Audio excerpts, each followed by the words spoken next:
Hey, what's up, everybody? Here we go again, episode 71 of At Face Value. I'm Brian. I'm Lucas. And I'm Will. Super pumped to have you back again for another week. We got some NFL action, another crazy weekend, and college football, NBA actions rolling on. Some international friendlies over in soccer going on right now. So, a lot of different stuff going on. So, we'll get into as much as we can, probably mostly college football, though. That's what we do. So, but let's get rolling straight into it. So as we do every other week, we start with our hugs and hikes. So Lucas, you got a hug? Yeah, I'm gonna give myself a hug this week, and this is a an in advance hug because I'm gonna get absolutely roasted by TikTok for my take on OU. Obviously, they got the big win this weekend against Alabama. I thought OU, with their schedule upcoming, they were going to be absolutely torched, but for some crazy odds against whatever odds, they're still in the hunt for the playoff. Man, they're 7-2.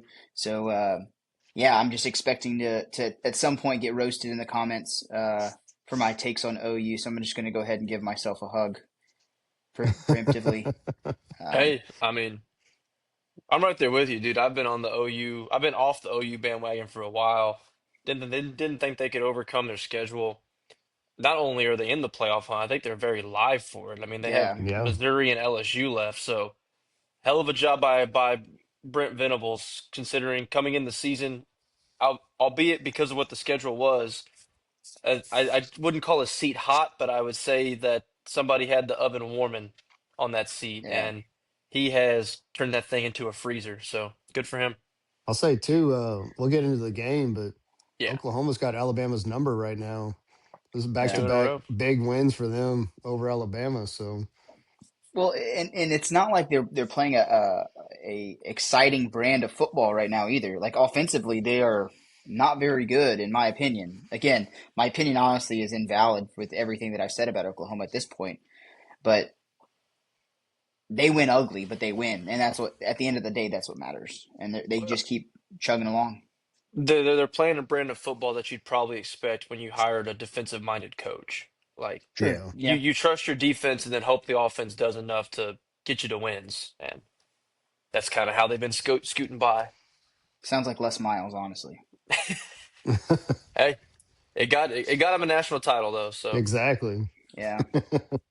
And it got us absolutely roasted in another one by Alabama, but Take what didn't you even get. didn't even cross the 50 till the third quarter. But yeah, it You was win great. some, you lose some. You know. Yeah. What about you, Will? You got a hug? I do. I'm gonna give my hug to Cal Raleigh. Now, as we all saw, Cal Raleigh did not win the MVP, and I'm not gonna sit here and argue about who should have or all the numbers and everything. I understand completely why Aaron Judge won it. Had a phenomenal season. You dive into the deep numbers, probably did deserve to win it over Cal Raleigh. But the season that man had as playing primary as your catcher position, as a switch hitter, to not end in an MVP is just very, very unfortunate because he had 9 out of any other 10 years. That's a slam dunk MVP, even with the 249 batting average. So, hug to him because it's probably his career year. I would be shocked for him to repeat this. Not saying he can't. It would be very surprising if he does. So, when you have that kind of year and it doesn't end in the award, that's unfortunate. So, little hug to Cal Raleigh because hell of a season. Yeah, and Eh, eh, somebody actually made that point to me. They were like, "Isn't that like a fluke season for him, though?" And I was like, "Well, even if it's a fluke season, like it doesn't matter. Like he still had a great season." And I was like, my biggest argument is just the fact, to your point, like he's a switch hitter and he's a catcher, which is the most important position on the field. So for him to be able to put up numbers like that from the catcher position is, as the records he set, is unheard of. So I mean, I get the reason behind Aaron Judge too. He had a phenomenal season as well. I would have just have liked to see Cal Riley win it just for all those reasons that you gave. So But And if it was a fluke, if he did it for the first half of the season and then just absolutely pissed down his leg the second half, I'd be like, yeah, that's probably a fluke. It wasn't a big enough sample size. That dude did it for 162, man. That's a hell of a season. And yeah, at this point, again, it's not really common, and American sports really don't love it, but that's like a co MVP kind of year where you give that award to both of those guys because I don't know if we'll ever see what Cal Raleigh did again from a catcher who's a switch hitter. Um, it was and hit that many home runs. It's just very very unbelievable what he did, and it's going to be very hard to replicate that next year. And if he does, I mean, you got to Yeah, give it hats to him, and off. you have to do it and give it to him the second go round. I mean, Yeah, guys, he broke a record set by Mickey Mantle. yeah, It's been a while since Mickey Mantle played baseball. For those of you who aren't very familiar with the sport, so yeah, switch hitting's been around a long time. yeah, Um, Baseball's been around a long time. yep, Very, very impressive stuff. So for yeah, sure. and to your point, you said co MVP.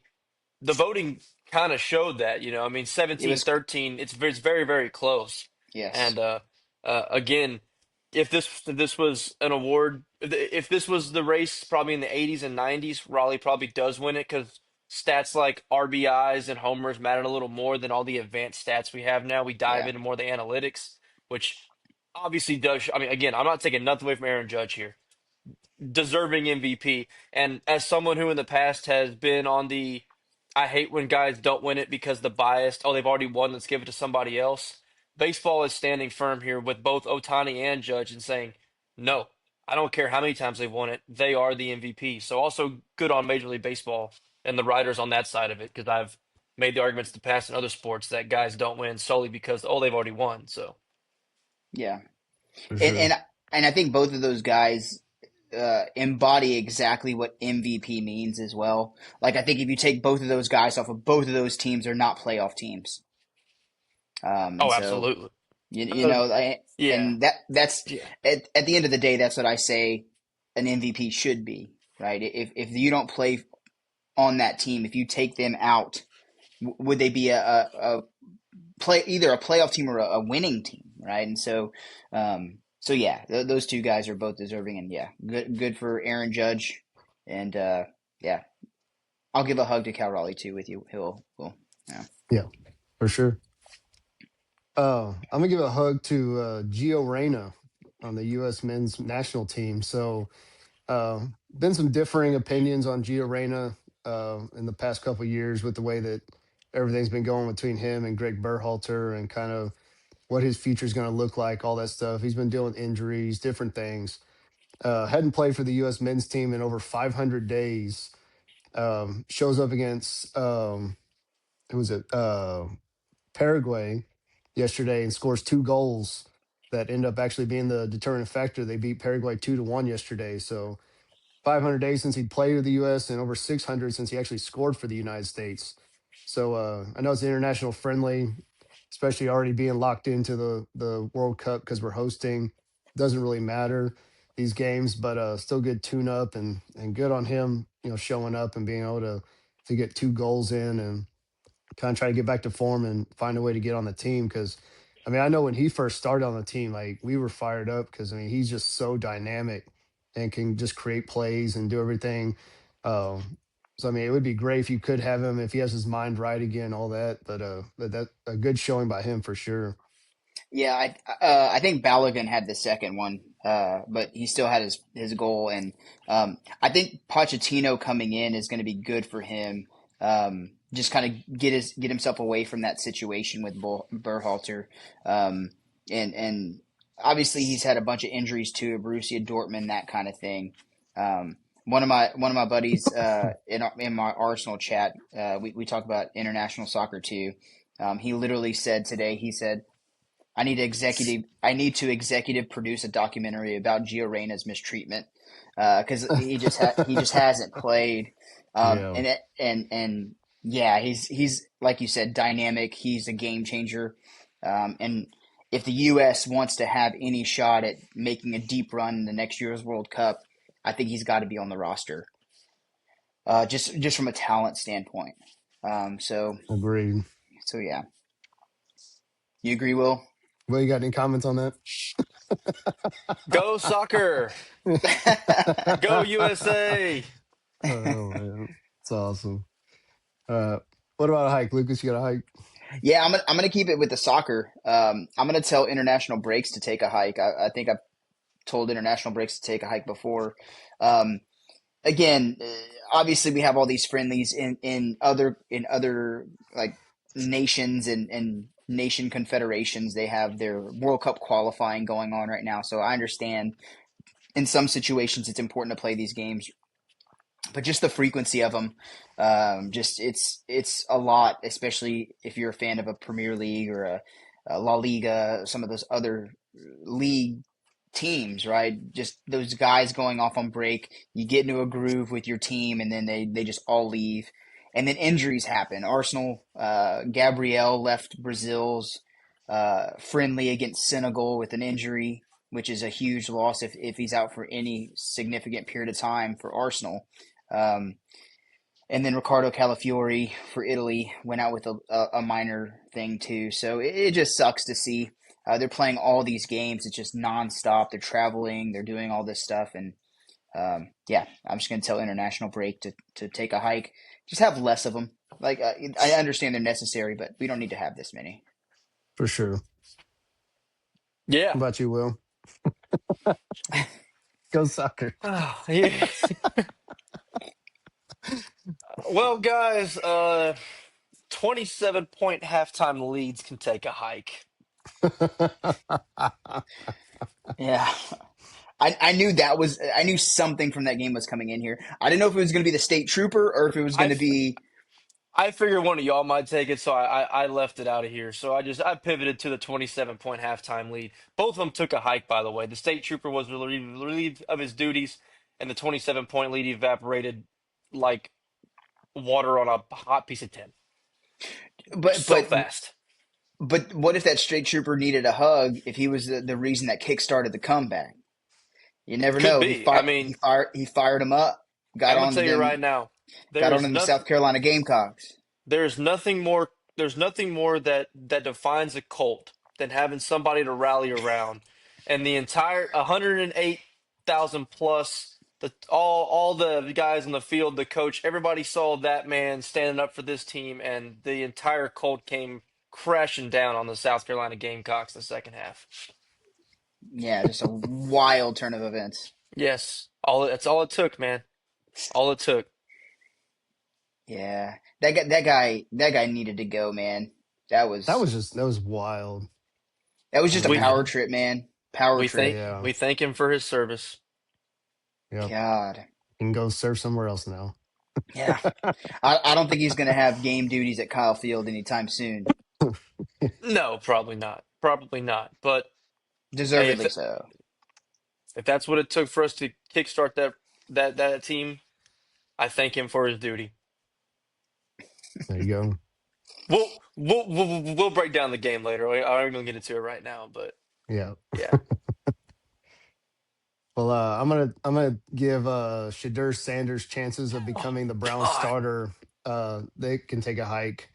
So today, Dylan Gabriel was a starter, got concussed, so they put Shadur Sanders in the game, and Shadur Sanders, the Browns were up 16-10 when he came in.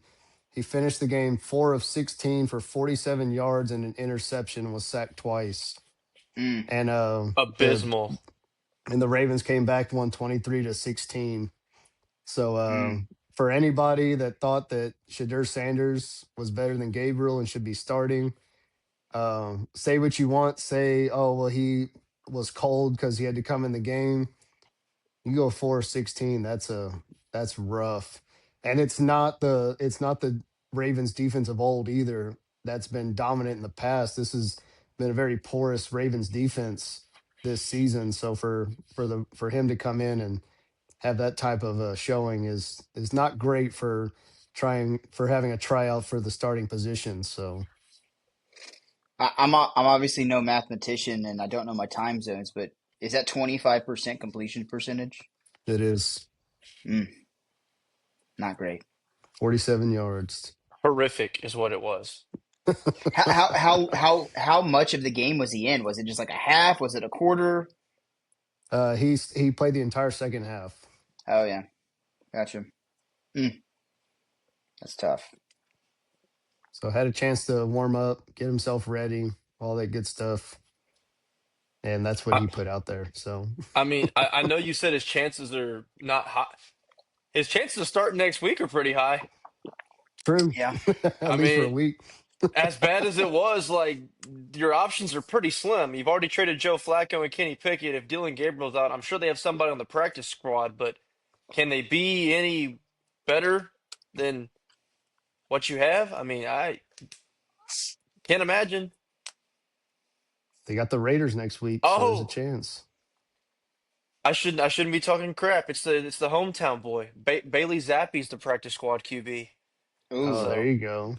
so he could. I guess he's actually started NFL games before. So The that'd be former New England hilarious. Patriots starter. That'd be Yep. hilarious if they just bypass Shadur and were like, "Hey Bailey, we're actually gonna just bring you up." That would be wild. Mm, It would mm. add another name to that list of quarterbacks that have been Just starters keep in going Cleveland. down. Yep, No, it just wouldn't. add them up. He started a game. He started the last game of the season for him last year, so he's already on the Did list. did he really? See, Yeah, So the he's more already you on the know. knockback. list. The more you know. Mm, Oh man. mm. But if One Shadur starts next week, that will add a name to the list. True. that'd be crazy, man. Just a little bonus hug too. Jameis Winston got to start a game this week for the New York Giants, and just man is absolutely electric. So Couldn't quite eat any doves. Couldn't quite couldn't eat eat any the dub. doves. Mm. I'll say he's playing the Packers too, so I was rooting for him extra hard and just couldn't find a way. So he did get me the over on 43 and a half though, so I do appreciate that. They were able to put up 20 today. So yeah, that's our hugs and hikes. So well, let's jump into it. So there was some football, there was some NFL football, there was some soccer, there was some other things that went on, but there was a lot of college football that went on this weekend. So Yep. one So go yeah, go ahead. ahead. No, you got it. Well, I was gonna say one thing I wanted to touch on before we kind of get into games and stuff is so James Franklin and Virginia Tech, they're in the early stages of the talks right now. Um, from everything that I've been reading, apparently Virginia Tech's given him several deadlines already to try and commit, and he's just blowing those off and just saying like, either you want me or you don't. And he just keeps putting them off. Apparently, the big thing behind it is that he has a lot of interest in the Florida State job, Hmm. and so he's waiting to see if that's going to come open before he commits to Virginia Tech. So, little ACC in conference rivalry going on right there. Who's going to end up with James Franklin? But I thought that was kind of crazy. But I think that's fair. I think that's warranted. Like you wait for the best scenario to open up. Like you can't make a decision because if James Franklin wants a job, he's going to find a job no matter what. Like Yeah. even if it's not Florida State, if Virginia Tech says we're done with you, I mean he can go. I'm sure Arkansas would be more than happy to take him. I'm sure Tulane, once Summerall leaves, will be more than happy to. Like he'll find a job. Um, Yeah, so I mean, I don't blame the guy. yeah. There's been a little interesting wrinkle to that. Did y'all realize that Virginia Tech played Florida State yesterday? I did not.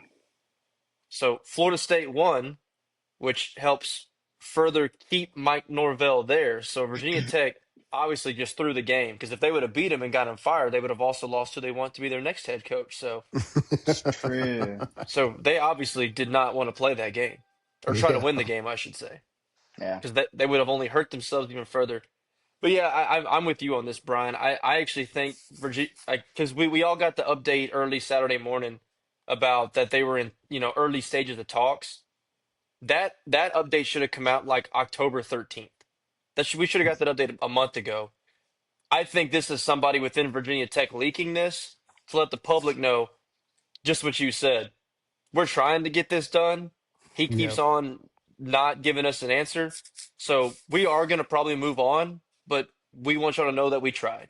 Like this was not Yeah. Yeah. our decision. This was his decision. So Yeah. that I think that was more of collateral damage to the fan base and obviously the donors. They all know what goes on inside anyway, but more to like the fan base. Like, hey, we are trying to get this guy. He's just not giving us an answer, and we can't. Yeah. We don't want to wait any longer if we don't have to. Yeah. I That's just wonder fair. how long they do look because I mean, who would you say would be probably their second option at this point? Mm. Virginia Yeah, that's Tech. what. I mean, you know, four weeks ago, I would have said Shane Beamer, but I no one's taking Beamer after the ways he invents to lose football games. Yeah. True, but I think the last name holds more water in Blacksburg than it does other places. So Um, that's and and, and I don't think it's all Beamer's fault that they just lost a 27-point lead to Texas A&M on the road. no. I Um, mean, he fired his but OC like 3 weeks ago. Their offense can't do anything. yeah, it's and their defense isn't what it was Yeah, of last year, and so I mean I think there's a talent discrepancy there that's obviously holding them back. Which at Virginia Tech, I don't know how much of a big jump in talent that's going to happen there either. But yeah, again, you're also playing in the ACC, which is obviously wide open, which we see. yeah. They are going to struggle to get any of the big names. I mean, because there's just so Yeah. many opens. Like they'll probably have to do some poaching from lower level. Hmm. Uh, but like a guy like a Bob Chesney at JMU is probably gunning for a bigger job than Virginia Tech. Now, if it Yeah. comes down to it, he might leave. But uh, yeah, Yeah. but it is interesting. I mean, we haven't had any of these positions filled, and I understand why. We still have teams, but as teams do start to eliminate themselves, one of them being Memphis, that just eliminated themselves. Like, is Silverfield now officially taking the calls? I think we talked about it last week, but now that they are officially out after losing their third game, like, is he one of the first Nuggets to go? But again, is that the big fish all these big schools want? To me, no. So I mean, USF is in the same boat. yeah, Alex Golish. Yeah. But are these guys at the top of the list anymore? That they keep now they're all losing more games. Yeah. Because everybody can't wait for Lane Kiffin to make his decision. Because not every team can wait till the first week in January That's to start true. hiring a coach. So at some point, people are going to just do what Virginia Tech seems like they're doing. Hey, we tried for the big fish. We didn't land it. We might have to take a smaller fish, but we tried. Yeah. Hey, apparently the Titans have interest in Lane Kiffin now, so The Giants you too. you just throw some more names into the mix there. So Lane That Kiffin's all, going to coach man, 6 teams next year. I'm telling you, dude, it all really depends on what Lane wants. Because honestly, he could stay in Oxford forever and never have to worry about a thing. Yeah, Agreed. And like, he's already built Ole Miss. If in like 5-6 years they're back to winning, as long as he wins 8 to 10 games a year in Oxford, he's not getting fired. yeah. You go to Florida or LSU and look. I mean, LSU is winning 8 games every year, and Brian Kelly didn't make it through 4 seasons. For sure. I mean, Florida's a little different because they've just swung and missed ever since the Dan Mullen hire. But I mean, the expectation's way higher than it is in Oxford. Now I know you're raising your expectation in Oxford, but man, there is something to be said for this. This is a pretty good gig. Now, I Yeah. mean, if he really wants to go chase a national title, though, I mean, maybe he can do it in Oxford. It does seem on paper to be probably easier in Gainesville or in Baton Rouge, but still. Yeah. Speaking of chasing a title, let's do that. This is my idea. Off the cuff, we're gonna roll through it. I'm gonna go down the list of the college football playoff, and we're gonna play contender or pretender on who can actually Um, win a national title this year. I like this. All right. I do like Um, this. so obviously, starting at number one, Ohio State. I think we're all in agreement. Yes, Ohio State is a contender. If the playoffs started tomorrow, They could absolutely roll through and win a natty. I don't think you'll Yeah, have any arguments there. And we no. can even do like a percentage chance if you want. I'm down. And like I think Ohio State obviously has the highest percent chance to win the national title. Vegas agrees with that. I'd probably put it at like 75% chance that they're going to probably win it. Again, there's a long shot that there's a few teams that could probably roll and beat them on any given night. Um, but yeah, Ohio State. I think that's a fair statement there. Indiana. What do y'all think? Indiana have a shot to win it all. Like I'm talking the Natty. Yes. Ryan. Yes. I'm torn, man. Like the main reason is just like the last couple weeks, like they struggled against Wisconsin for a little while on Saturday, which I was actually kind of surprised by. Now they won 31-7, but I just wonder. Go ahead. I Okay. mean, I There's a the distinction I'm using here, guys. The word is can. It's not will. Yes. Because the word if the wording is will, I think there's one team and it's Ohio State. But in my mind, I already have six teams. I have six teams that I think can win the national title. I'm not saying they Okay. will win the national title. If we want to, we can rephrase this whole conversation and say, can this team make the national title? I'm saying make it just to play in a natty. Let's do Okay. that because I think we all agree that Ohio State is the front runner. They're the odds-on favorite. Like they're probably going to win a national title. 70. I gave them 75% chance to win it all. Again, I don't know what that number should be or is, whatever. I don't have a supercomputer that runs simulations of games or anything. But let's just say make a national title then. So I think absolutely Indiana can make a national title. Obviously, depending on what side of the bracket they're on, all that good stuff, where it rolls. Yeah, we're not gonna get in the weeds on that yet. It's Yes, just but does that change your answer, Brian? Do you think they can make a national title if the cards fall their way? yeah, I mean, I think they could. I think they definitely could make a run, but I think I offensively, I guess to like what Will's saying is, will they know? yeah. I mean, but again, on any given night, they're one of the teams that they're dangerous enough.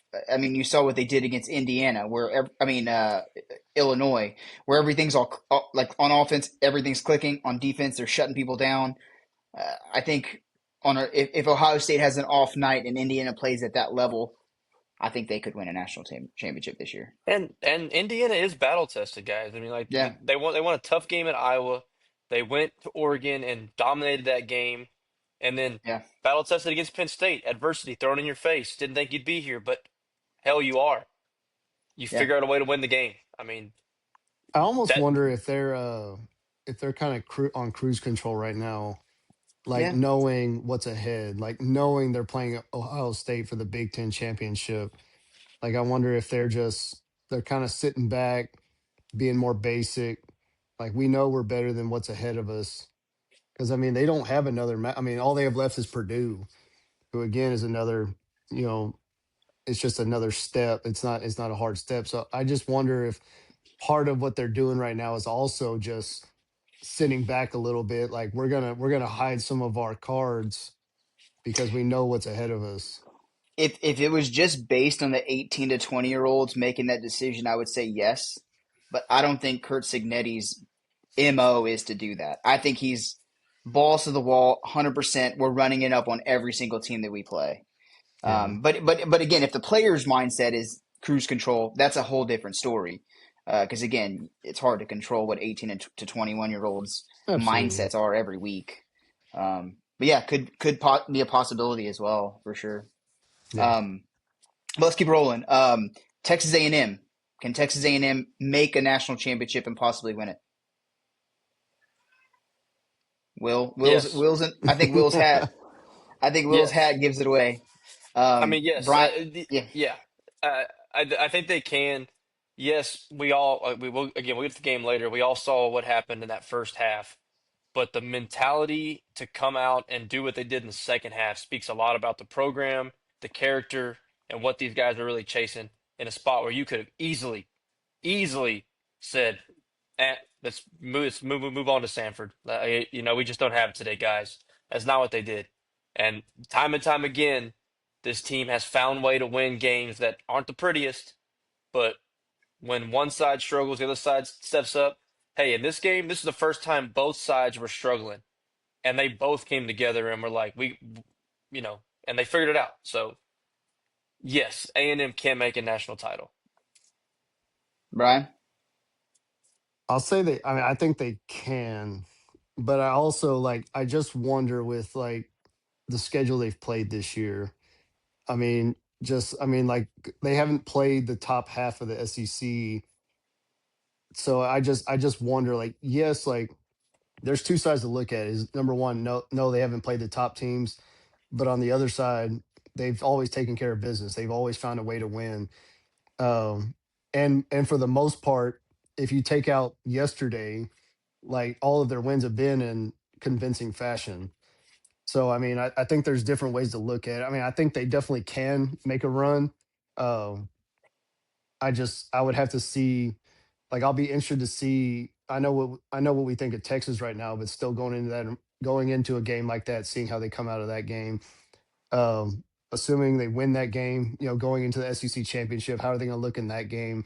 Um, I guess I just still have. I think they can, but I also have reservations on what level they're really at this point. Yeah. So one of the things that I say, and I'm sure a lot of people say it, but I, no matter what happens during the course of a season, every team is going to play their worst game and their best game. And if that's Texas A&M's worst game, then I think they're going to be just fine. But that's that first half. It wasn't even the worst game. It was the worst half. Like that half was atrocious, right? If that team goes on the field in a playoff, they're obviously in trouble. But if the second half team goes into a playoff game, that's a pretty dangerous football team. And again, I think they can. I absolutely think they can. I think their offensive line is very good. We obviously talk about that. I know they mentioned it on the broadcast multiple times about a Joe Moore award finalist for the best offensive line in the country, and I think that plays in any game. If they're on, if the offensive line is clicking defensively, I mean they wreak havoc.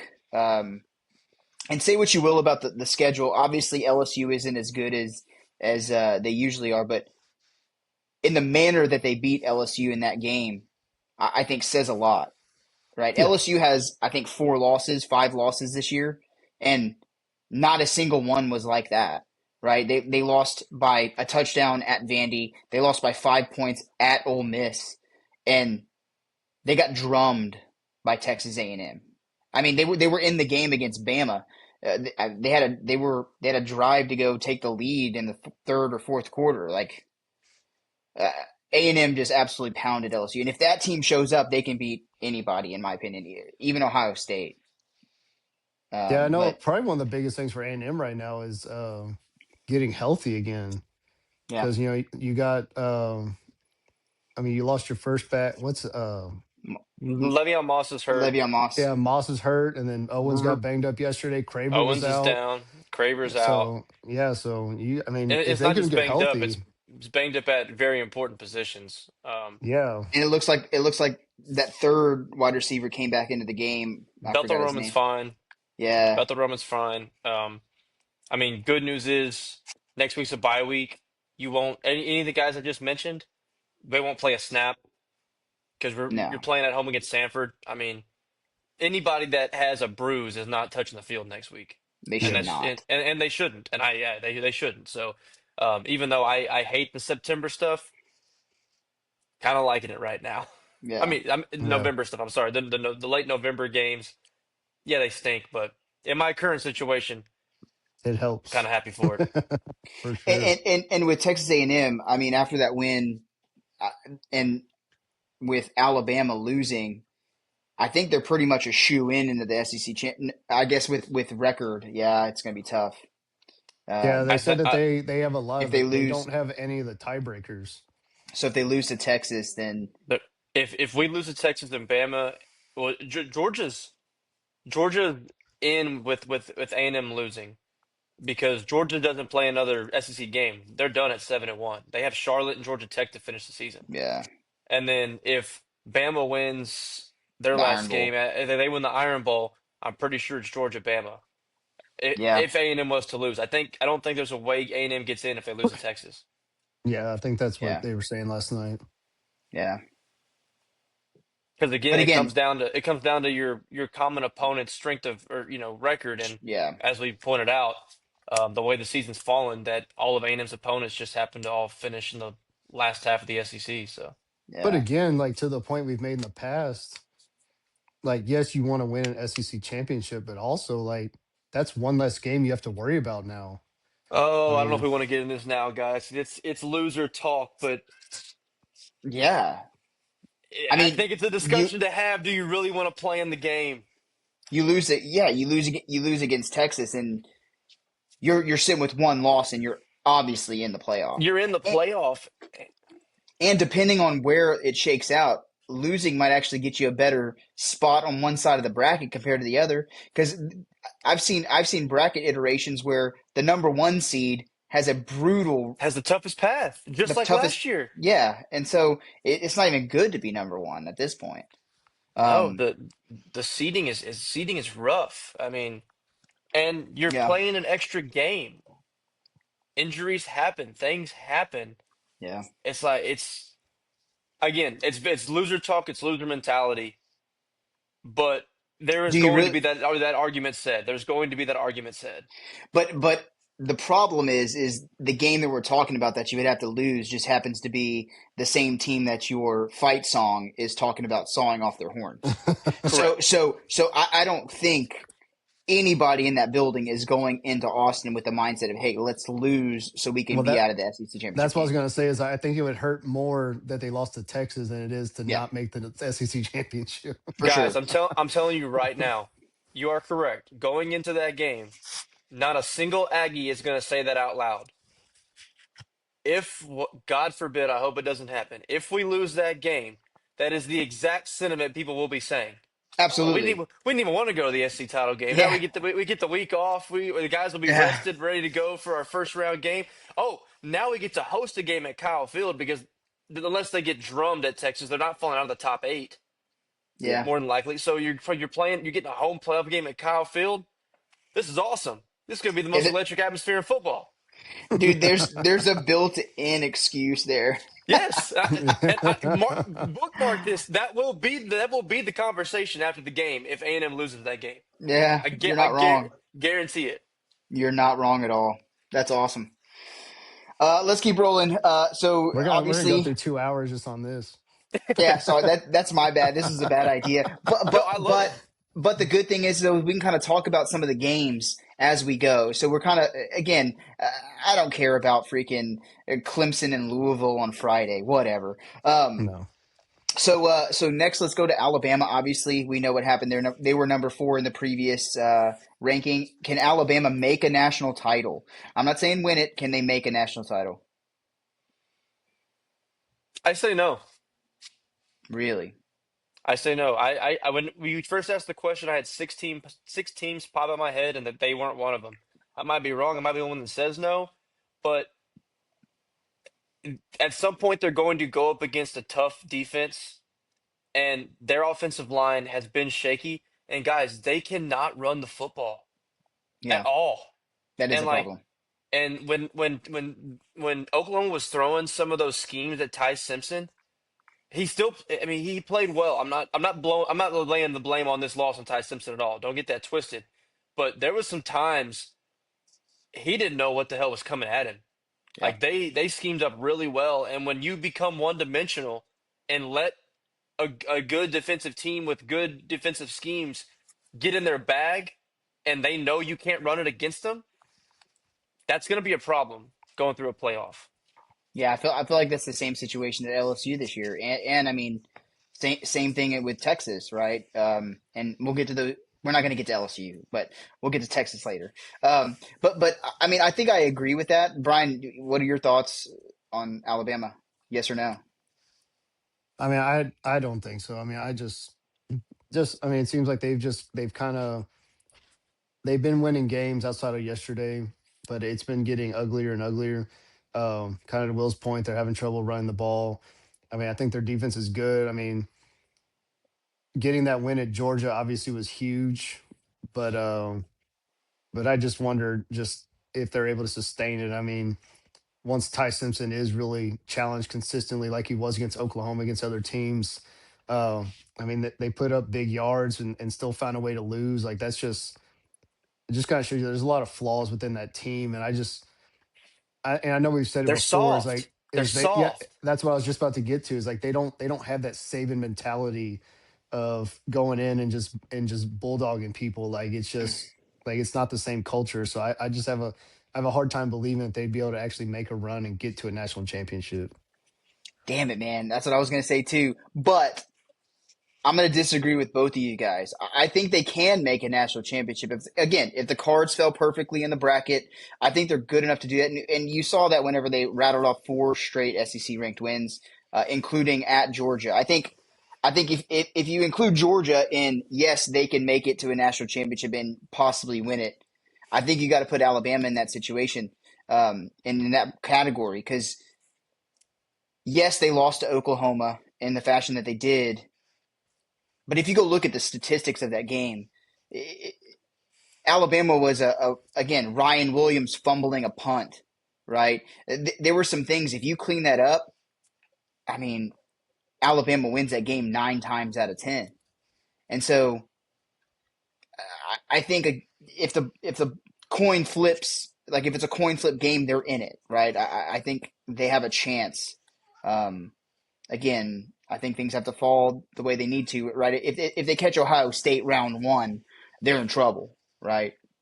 But um, I do think they're soft. DeBoer has changed the atmosphere and culture of that program the other way, kind of like Brian Kelly did at LSU, right? So yeah, I think they can. I wouldn't put my money on it, but I think there's still a chance for them to do that. So um, next, we're going to go to Georgia. Can Georgia make a run and win or be in a national championship?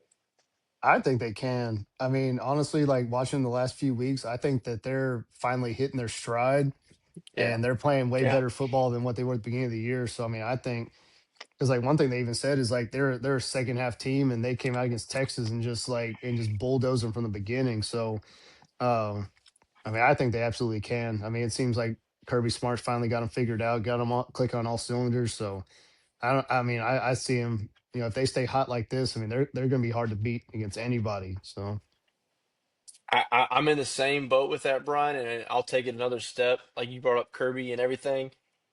They are playing better. It's something to be said if you hit your stride at the end of the season. And my difference here with Bama, they've been there. Like this team went last year. They've been Yeah. in this. When they get in that moment, the light's not is not going to be too bright. So that to me is where it separates because they've had their struggles. I mean, they were lucky to get out of the game against Florida. I know Mm-hmm. rivalry with all, but we kind of know what Florida is. But Gunnar Stockton's a gamer. These last 2 weeks, they've looked a lot better as a team. Everything they're cleaning things up. I mean, Kirby gets in his bag and does an onside kick. Like, I mean, God. the unbelievable that was call. I wild, mean, man. that's the epitome of like y'all. There's nothing y'all can do right now. Like we are gonna just put belt to ass. But anyway, they're playing cocky.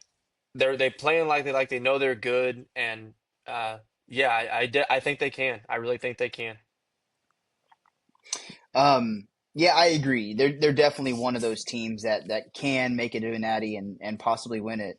Um, the one thing I do have concern about is their pass rush. I know they had 3 sacks against Texas last night, but that's not a good Texas offensive line, and I think they're towards the bottom of the SEC in sacks this season. So that is a little bit of a concern if you start getting Sayin or Mendoza sitting back there and picking you apart. I think that could be a problem because we've also seen Georgia is a little suspect on the back end where Alabama was kind of burning them deep, Tennessee. So again, uh, there are some questions there, but they can absolutely. Yeah, I wanted to ask about Georgia's defense here, guys. I don't know the stats. I don't have it in front of me. Is Georgia's de is a lot of people talk about the same idea.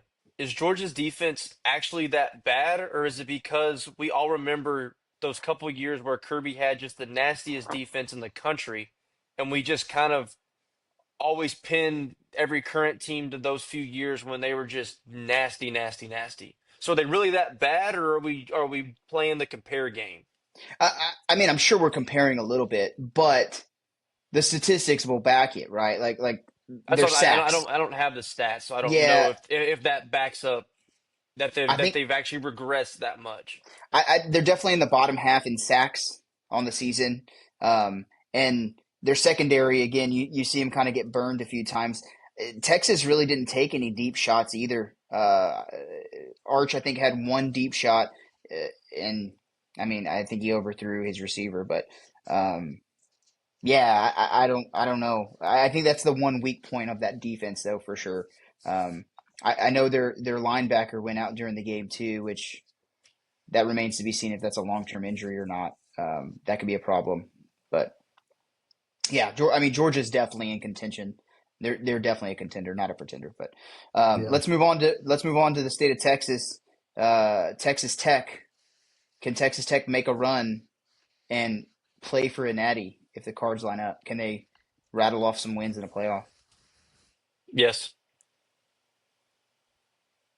I think they can. Right? I mean, That's another team that's hitting their stride. Their QB's healthy again. Um, they might just beat everybody else they play by 25. I mean, they're playing dominant football right now. Offense, defense, everything. I know it's the Big 12, so you can have that argument. Um, but again, if Morton's not hurt, I don't think they lose their one game to what was it, Arizona State. Arizona State, yeah. I think they would be undefeated. They've also hit their stride. I think they have the talent mix to they could make a run. They might need a little help or get a better side of the bracket, but I think the talent is there at Texas Tech to make a run. Yeah, that and that was kind of I think I made the point before, like their defense is what has been so good this year. I mean, I just looked at their schedule. They've given up more than 17 points twice this year. And both of those Jeez. games were because their backup quarterback was playing, so they struggle on offense. So, I mean, defensively, they're very good. I mean, the last 2 weeks they go up 9 and 7 points. And the seven was to BYU, who at the time was undefeated, top 10 in the nation. So I mean, if you just take out even just Mm. the offense, which I think is very good, and they have a lot of tools on there, their defense has been solid.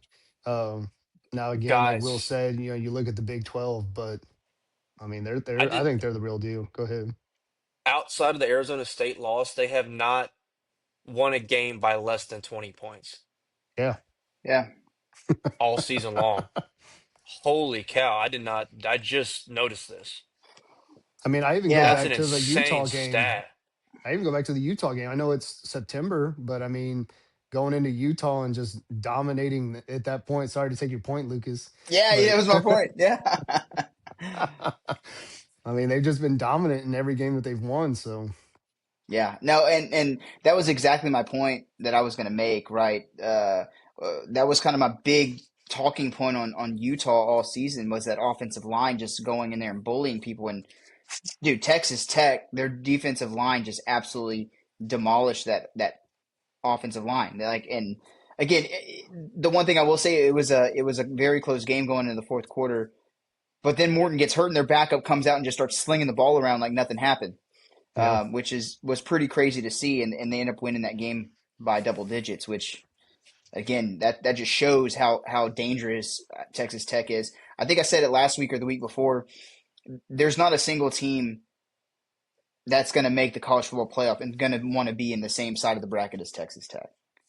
So I absolutely No. think that they can make a run. I think they're a contender.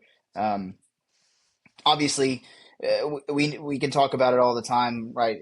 How would they stack up with an SEC schedule, whatever? But what they're doing is impressive. There's no two ways about it.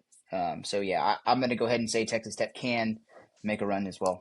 Yeah, Um, I mean, it's not to the level that A&M's, three-headed monster is, but they have a pretty solid 1-2 as well, and Cameron Dickey and Jacoby Williams. I mean, they're both. solid in what they do. So, I mean, Yeah.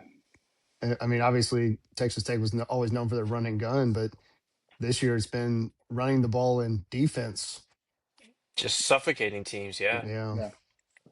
The one again, if we want to go in and kind of have a weak spot on that team, it's we kind of touched on it too. Their red zone offense isn't great. So if they play a team where they're just settling for field goals and another team's coming out and scoring on that defense, and that could turn out to be an issue. But if they can fix those red zone woes, I mean, they have a shot to beat anybody. I think it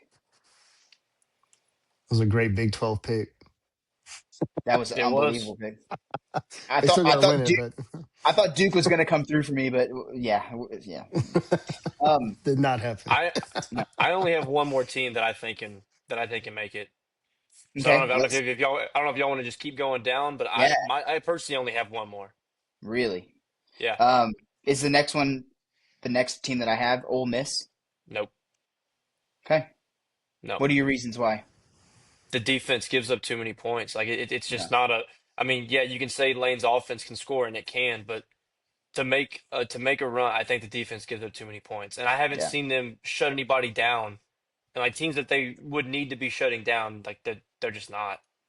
yeah, That's my biggest reason. Because on the flip, they'll probably put up enough points to try to keep up with everybody. But we've already seen them get in a shootout with Georgia, and the offense couldn't keep up. They tried, but the defense just kept giving up. They couldn't stop them. They couldn't yeah. stop them. And you're gonna have to beat teams like that when you to make a national championship. And I just don't think they can. Yeah, Brian? that's why I was saying the same thing. Just defense is what's going to end up costing them. I mean, I think offensively they have a chance to make a run, but once you get against a defense that can match you up and you try to get into a shootout and you can't do it, then that's what's going to end up costing them at the end of it. So Yeah. I think they're just limited in what they can do at this point. So y'all say pretender. Yeah. Yes. I'm gonna go opposite, man. I think Ole Miss is a contender, man.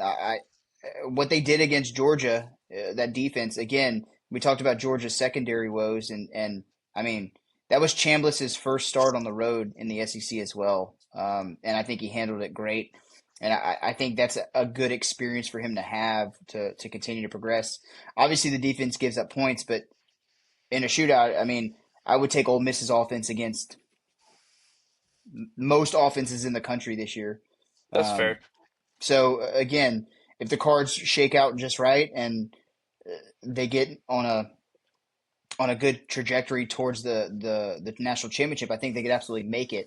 Do I think they could beat Ohio State on any given day? I think Ohio State wins 9 out of 10 games against them. I think they, again, you might have one of those fluky type of games where like OU where you have a few turnovers and you get lucky, but um, I don't know. I don't think they could beat Ohio State, but I think they could make a national championship. But yeah. What about Oregon? Can Oregon win a natty or make it to the national championship? Nope. Brian? Nope. I just Oregon's just been polarizing for me. I don't know what kind of team they really are, to be honest. Like I guess the big glaring thing is the fact that they hosted this big time game against Indiana at home, and Indiana just came in and stomped them. Now I know we said we've had about Indiana, but I mean that's been the big game for Oregon, and they fell on their face. I mean, I know going into Iowa, they got the tough win there, but I mean, I haven't seen enough out of Oregon to think that they're legitimately able to make a national championship. So I would probably put them in that pretender status as well. Yeah, I think I am too. I think depending on what happens this coming weekend, I think they're hosting USC. If they make a statement against USC and beat them convincingly, I might change my tune. Um, but yeah, I feel like this offense just isn't clicking like it usually is, like an Oregon offense. Uh, in my opinion, you take away the Iowa game just completely. The conditions were crazy. It's Iowa, uh, but they were unable to get anything going against Indiana, as you guys mentioned. And we'll kind of see what happens with USC this weekend. And if USC wins that game, I think they're probably a playoff team as well. Um, because I think they end with UCLA. And If they win, they're in. yeah, absolutely. And so, yeah, I would say Oregon's probably a pretender. But again, I feel like this year you just don't know what's going to happen. That's why I wanted to do this. Like any team can lose any given weekend if the cards fall and the bounces of the ball go your way. Yeah. But yeah, I still don't think they're as good as previous years. Which brings us to our next game or next team, Notre Dame. Can Notre Dame make it to a natty? This is my last one. I think yes. And Hmm. you want to talk about a team that's figured it out? I'm gonna tell you right now, guys. I'm very damn happy we played Notre Dame early in the season. I wouldn't want to play them right now. No, I don't know who the hell's stopping Jeremiah Love, that's exactly what I was going to say. and if why they have not. Why they? I think I've already said this before too. You get paid millions of dollars to be a head coach. It doesn't take our three dumbasses can tell he should be getting the ball 30 times a game. Who's Yeah. stopping the kid? Yeah, I mean, that spin move Saturday was unbelievable. It was like we were playing NCAA football. You hit the circle button or B button on Xbox, whatever. It just made the kid tear both ACLs. You can't stop him. CJ Carr, probably the best freshman QB in the country. improved so much from week one to He, now. I mean, again, we know what their schedule is, but you play the schedule in front of you. When you beat the dog piss out of all of them, that's impressive. I mean, Yeah, and and just like Oregon, right? That USC win keeps looking better and better as well. The way USC keeps chugging along yes, wins, and yes. so yeah. I mean, Brian, thoughts? Yeah. I mean, I think the same thing. I mean, I think kind of all sides have really improved. Like defensively, they've improved. Offensively, they've improved. I mean, I think just as a team, I mean, kind of like to what I said about A&M, say what you want about the schedule, but if you're going in and you're winning in convincing fashion, like you can't argue that.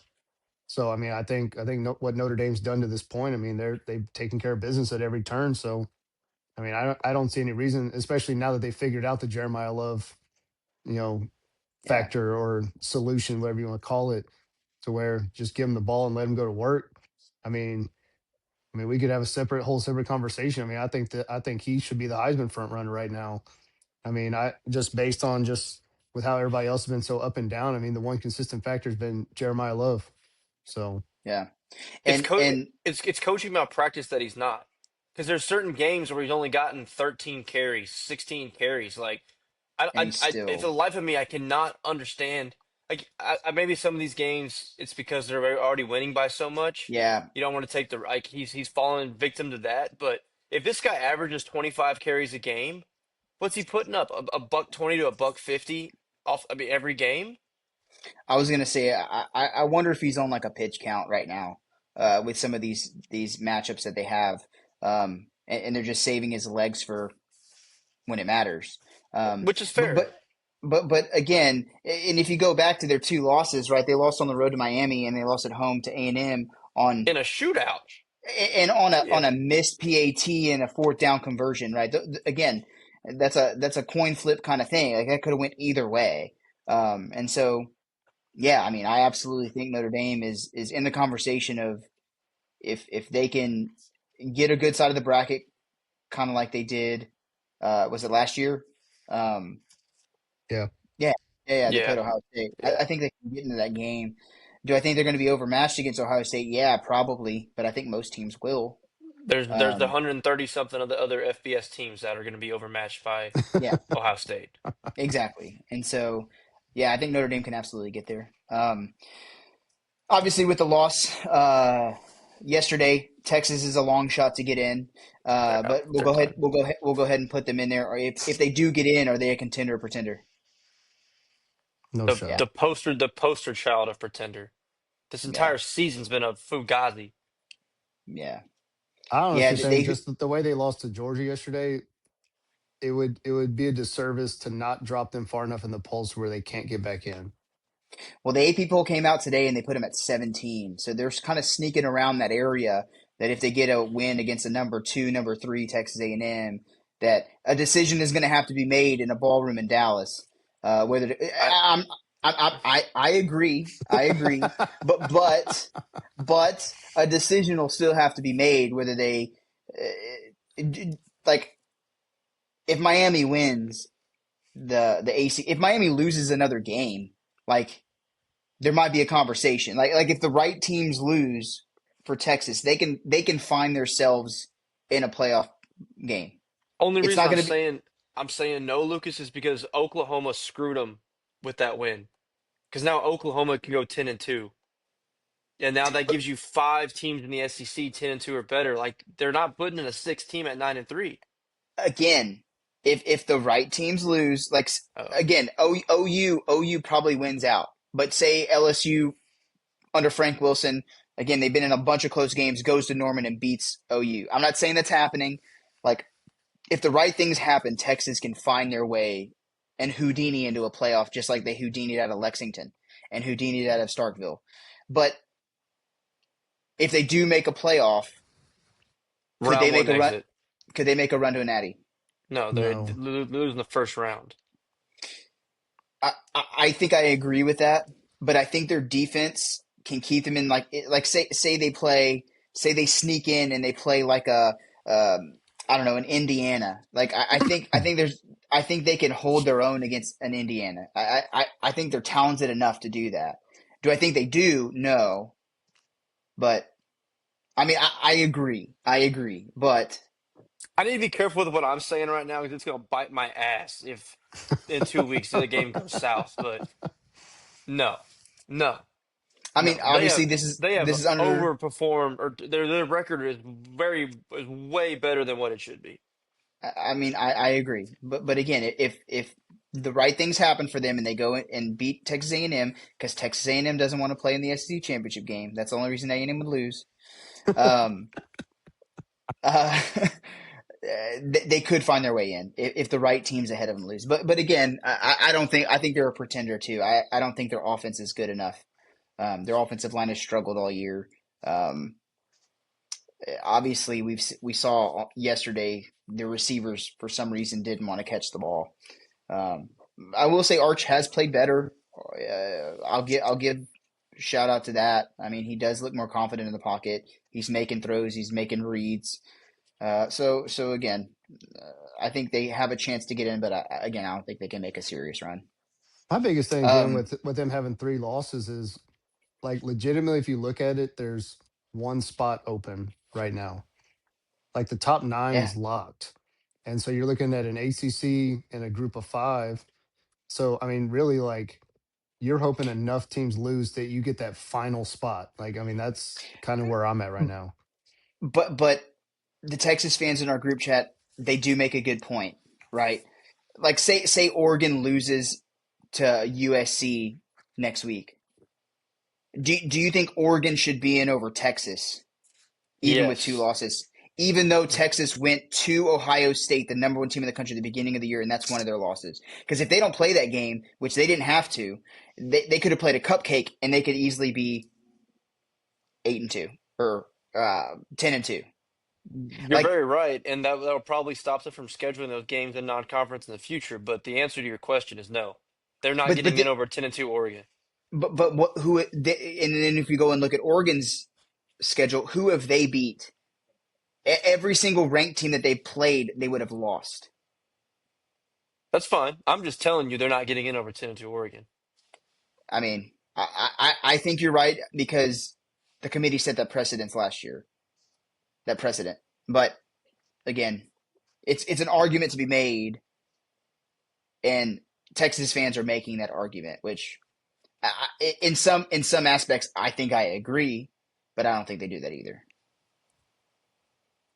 But Well, whenever Texas is 8-4, it won't matter. So well, that's and again, if that happens, this is all a moot point. But the next one we'll talk about is OU, who just had that massive win against Alabama. Do you think they can make a run to a national championship if they get in? I mean, I kind of equate them to Texas, where like their defense, very opportunistic. Kind of, I think you made the point earlier before the pod, but I mean, I think their offense has too many holes. to where they're able to actually go in and make a run. I think they will make it just because I mean, like you said earlier with their schedule, and they got Missouri and LSU left, both of them at home. Yeah. So that definitely helps with that as well. So I mean, I just see I feel like they're gonna have a hard time offensively. Mateer, when he sees better defenses, he's struggled throughout the year. I mean, kind of your point about Texas. I mean, look what he did against Texas. I mean, yes, he came off his thumb injury. Say what you want, but I mean, he struggled the entire game, and he really hasn't played to the same level that he did prior to that when they were playing lower level talent. So I think offensively, I don't think they have weapons enough to actually make a run and get to the national championship. Ditto. I mean, Yeah. I will give them props. They've done better than I thought. I don't know if I said it before when we started the podcast. I mean, Venables has done a great job. This is an impossible schedule they were dealt, and back-to-back wins at night at Neyland in the blackout game, and then going to Tuscaloosa, which, for all the jokes about DeBoer, wasn't this his first loss at home? Yeah, So, I it mean, was. that's impressive, but I just echo Brian's point. So the offense is a problem. The defense is a problem in a good way. The offense is a problem in a bad way. And Yeah. I think this is the perfect matchup for like a Texas Tech, right? If Texas Tech and OU played, I think Texas Tech would match up well against OU. Take the under right Um, now. yeah, yes, but same thing. I know y'all were talking about Mateer. Obviously, his thumb threw a little wrinkle in the season. Um, but even as he's come back from that injury, and even before that injury, it's not like he was slinging the ball around. I feel like he's one of those playmakers with his feet in the pocket and just falls forward very well. Um, and so, I mean, on that touchdown run that he had against Alabama, he just kind of fell into the end zone. He kind of made his way through and just kind of fell forward. And yeah, I agree.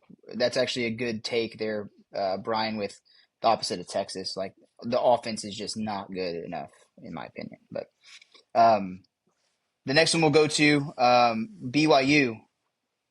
Can BYU make a run? No, Yeah. We'll take it nice and we'll speed it up a little bit as we're getting here. But I mean, they still have a shot to make a playoff. Um, the way they drummed TCU, you don't think they can make a playoff? Why not? not unless they beat Texas Tech in the Big 12 championship, which is not going to Even that's if the they're happen. only way. even if they're 11-1, They won't get in. you don't think I don't know. I know they won't get in. with one loss you don't think they're in? I don't know, man. I I mean, don't think they are. if they win at Cincinnati just took another bad loss this week. Yeah, So that's what I'm saying. But if they win out, I think they have a shot. Let's see. Where are we at in the? I need the. I need the polls. I need to see. So they. Because they're going to move up to 11 in the playoff with Texas jumping down. So they're gonna move up to 11, but let's assume. See, so nobody above them is gonna lose another game besides maybe I'm, Oregon. I mean, Alabama could absolutely lose the Iron Bowl. Like Auburn is going to play. It's in Jordan Hare. Like Auburn is going all out against Alabama. Okay, I'll put So it to you this way, Lucas. BYU can make the playoff if teams that are better than them screw up. BYU is yeah, not good enough to be in the playoff. I don't think they're good enough to be in the playoff either. But I think if they finish 11-1 and rivalry weekend happens, uh, I mean, Ole Miss could lose the Egg Bowl. Like that could happen. And Yeah, so I mean, but even if Ole Miss loses the Egg Bowl, they're still in at 10-2. Uh, I think so too. But BYU needs just a massive amount of help, a yeah, massive amount of help. And the problem is they're not going to be 11-1 because Texas Tech is going to drum them again to make them 11-2. yeah, true. So Um, that's going to be a problem.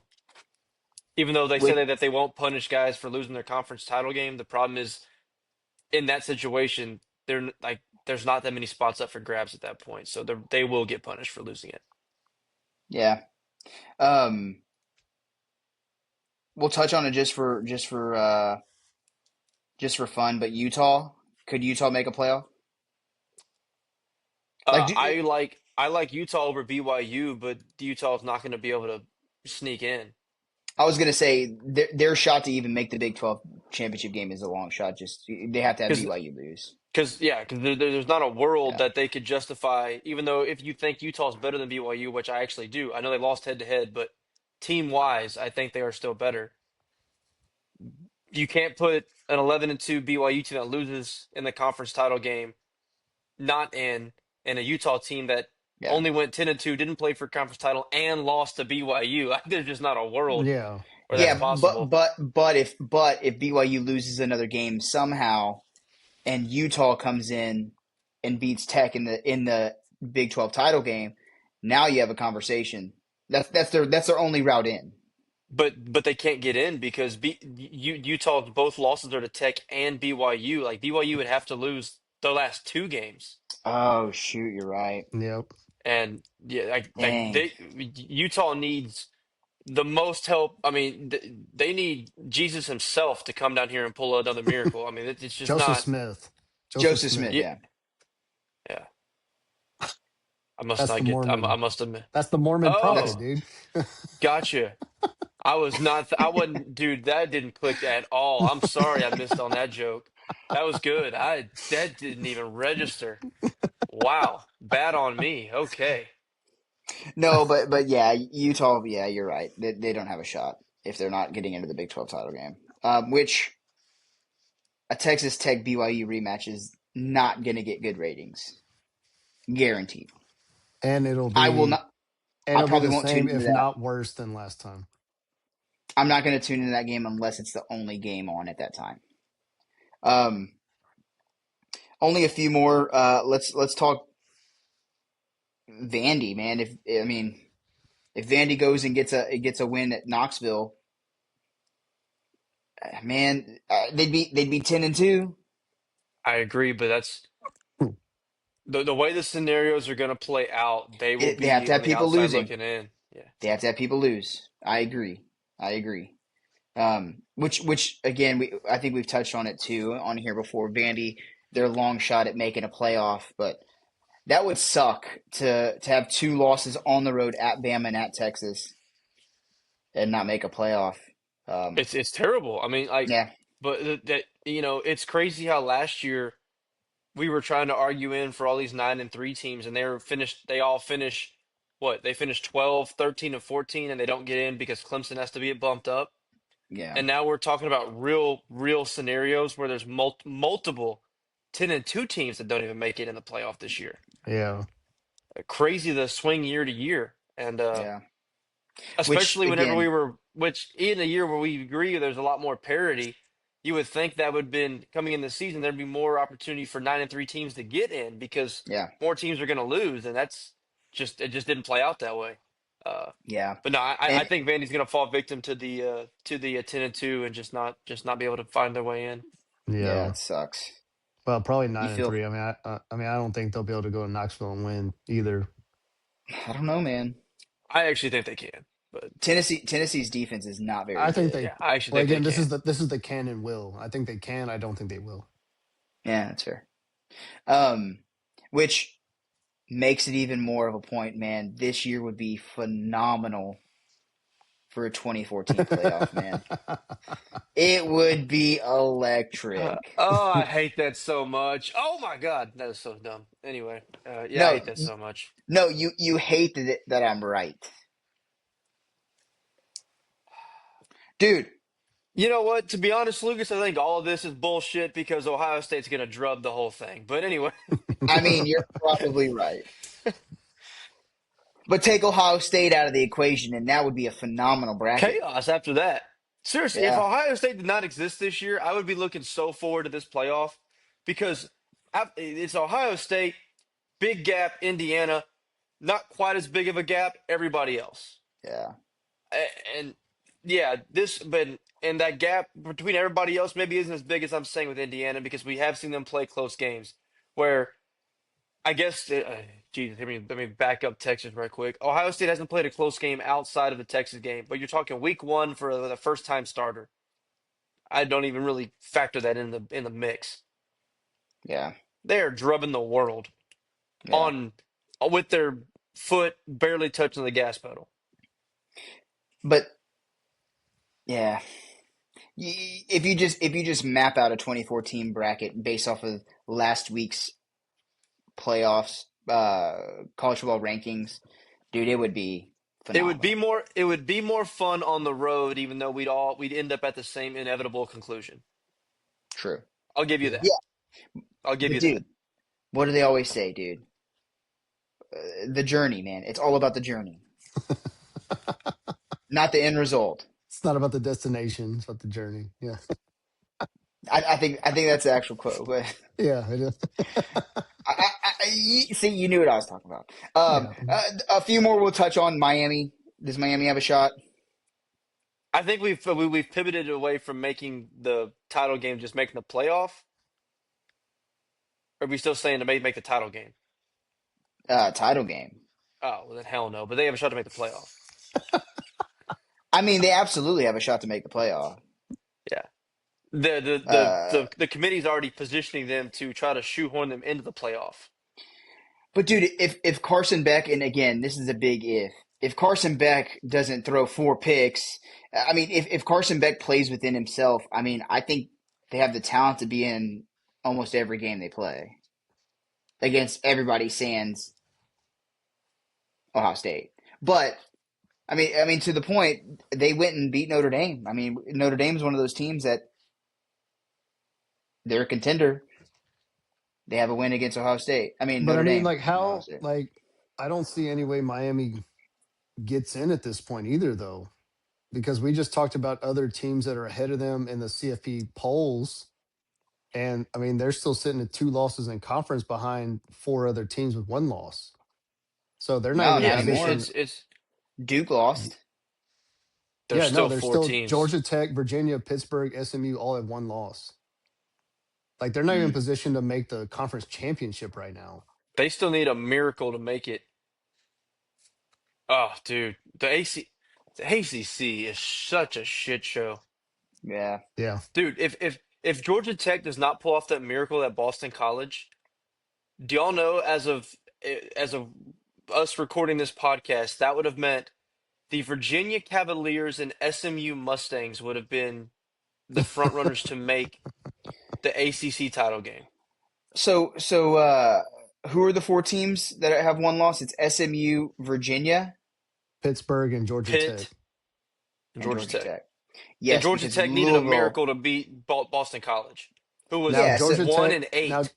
Georgia Tech and Pitt play this week, so that'll knock one of them yes, out. I was gonna say there's still an opportunity for Miami to shoehorn their way in. No, because they don't have the tiebreaker over SMU. Who does SMU have left though? Louisville and Cal. Uh, Easily, uh, they could lose one of those two easy. They could this is honestly lose both so of them. this is Because so disgusting. didn't SMU lose to freaking Wake Forest like 13-12 or something 13 to crazy? 12, Yeah, yeah. Wake Forest was also sneaky, not bad Well, for a team yes, we that should be terrible. They're 7-3. They should be yeah, god awful. but yeah, we touched on their defense. Somehow But they're freaking also SMU beat Miami, so they have the tiebreaker still. yes. But on the other side though, because who was Miami's other loss? Louisville. Louisville. Yeah, so they're Louisville's pretty much out. I'll Actually, tell That's you what no, I'm this, Louisville saying. has two Lucas. losses. I'll tell you this: the ACC is hoping all the crap we're breaking down right now actually happens because they are Yes, begging up for a way to get Miami into this playoff. absolutely. They do not want to send Virginia as their lone representative or Georgia Tech as their lone representative at all. I mean Or they Because are Pittsburgh. dying to we find a way. because we're talking about pretenders or contenders here, and out of all of those teams that you mentioned, the only one that even has an argument about being a contender is Miami. Yeah. Absolutely. and that's Absolutely. even They're and the that only one that and has a talent. yeah, exactly, and that's even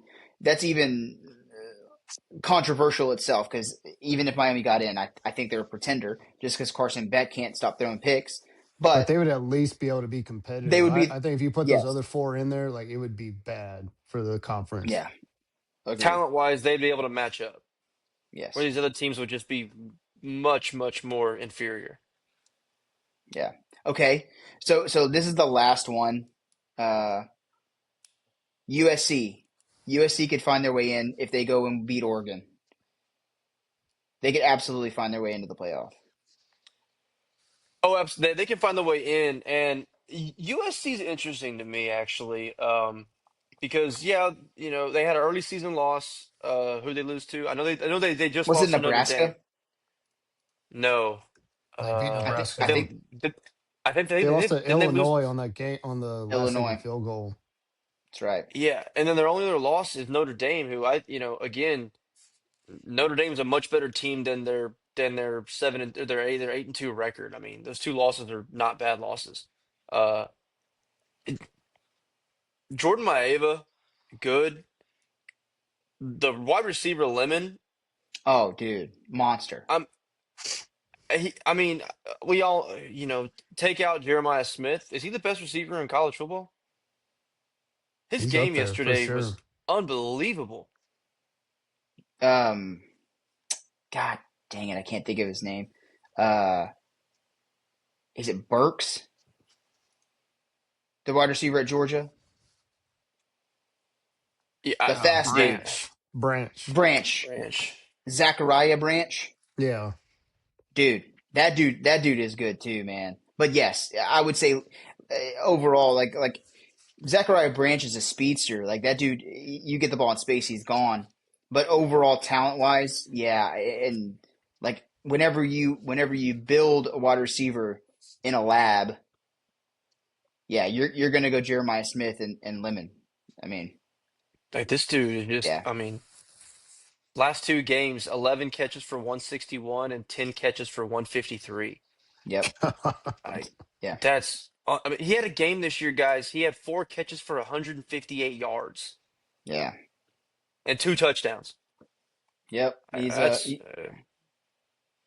Well, and talking about, gritty wins too, that was a big comeback for them. They were down 21-7 at half. Came back and won Iowa. 26-21. Yeah. Yeah, I mean, USC can definitely find the way into the playoff. Probably a absolutely. If they, tall test to make any noise, but I I mean, I think they got a shot this weekend. I think I agree. It's my dark horse. I think they can cover the 9.5. We'll see if I Phil mean, I agrees mean, with us this week. they're much improved defensively too, which again, that's been a big knock on old On Lincoln Riley. Yep, yep. So yeah, we'll see.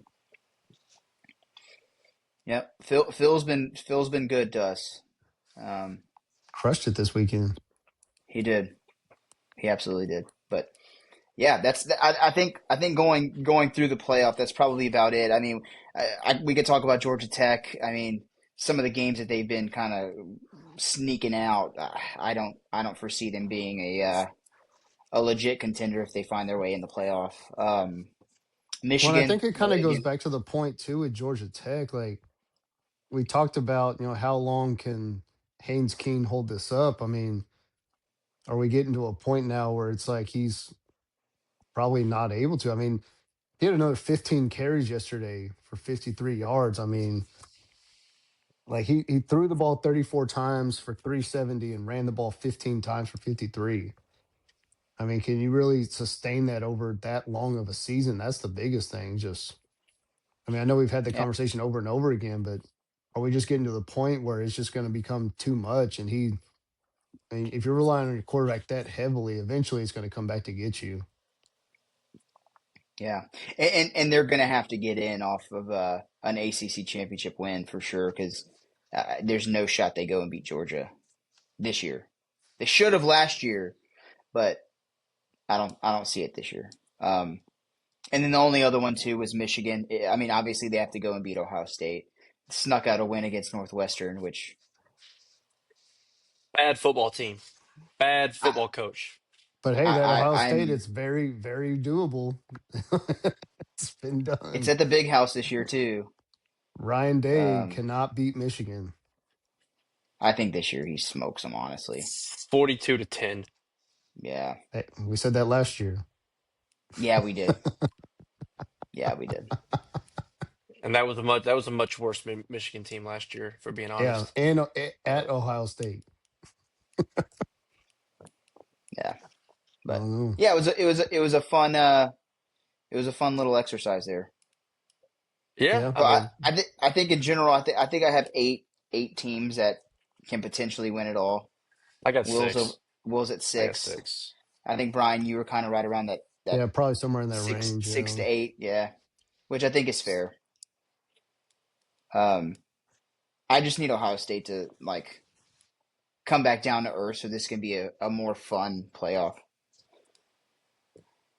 I'm excited But for that Indiana game just to see, where yeah, It's going what to they tell us a really are lot. at. Yeah, and again, we're talking about Texas A&M's like schedule about how they're playing a lot of bottom feeders. I don't think a lot of people talk about Ohio State. Like, go look and run down their schedule too. I mean, I know they're drumming teams, absolutely. Like, don't get that twisted. But I mean, other than Texas, have they really been tested? Like, that's a fair question too. And will they even be tested? I mean, we're talking about the Michigan game, but that's not a good Michigan football team. Ev- Everybody at Ohio State is literally just waiting for them to play Indiana. Yeah, And if they go and just beat the brakes off of Indiana, we might as well just save everybody some time and not even have the playoff. agreed. Because we'll just be on a slow death march to them winning another title. I mean Yep, they haven't given up more than 16 points this year, and that for was to sure. Illinois. Like, and Again, their defense is just Illinois. But how many points did Illinois score against Indiana? 3. 10? Is it three? Or was it 3. 66-10? Yeah, maybe I thought it was it was 66 bad. to 3, but 63-10. So yeah, they scored 10. 63 to 10. Like that's kind of the biggest question is offensively they haven't Ohio State's defense is very good. Don't like take this out of context. But offensively, have they actually faced an like a competent offense yet? No, My answer is no.